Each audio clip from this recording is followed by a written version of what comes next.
seetaan na massa ba nga xamante ne moo amoon fële sa France Lens diggante Sénégal ak Cameroun ñu gis non seulement li nga xamante ne mooy sonkorisation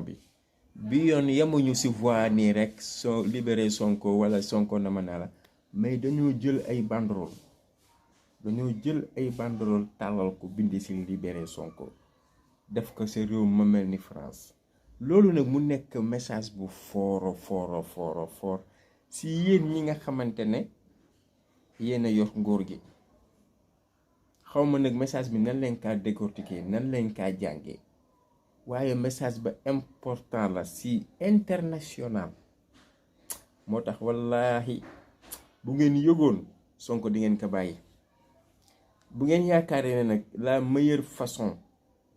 mooy maanaam meilleure façon pour ngeen libérer ko mooy ñu xeex toj ngeen profité ak ay élection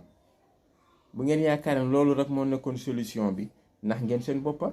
parce que lii moo gën a métti ay message la yaa xam ne day jàll porté dal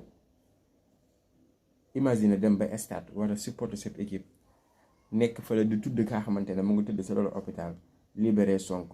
Sonko loolu mu nekk quelque chose baa xamante ne baaxul si yéen gouvernement bi baaxul si yéen parce que dala wàññi si yéen lu bëri xaw ma naa xam ngeen loolu avec ça yéen après yéen nan ngeen di nekkee à l'aise si Sénégal la preuve parrainage yaa ngi nii mënu leen a fësal sax seen laaj parrainage mënu leen kaa fësal lu dul la woote ay réunion wala di dem di dugg si ay saal amu leen fit sax topp dox si ndigg Ndakaaru Njaay wala dox si digg Sénégal yéen a ngay laaj parrainage du ngeen ko def parce que nekku leen à l'aise lii nag wane naka massa bi nga xamante ne Sénégal Cameroun ñu joué ko fële si France précisément à Lens mu nekk nag lu réussi vraiment da loon wax libéré Sonko yem ko si way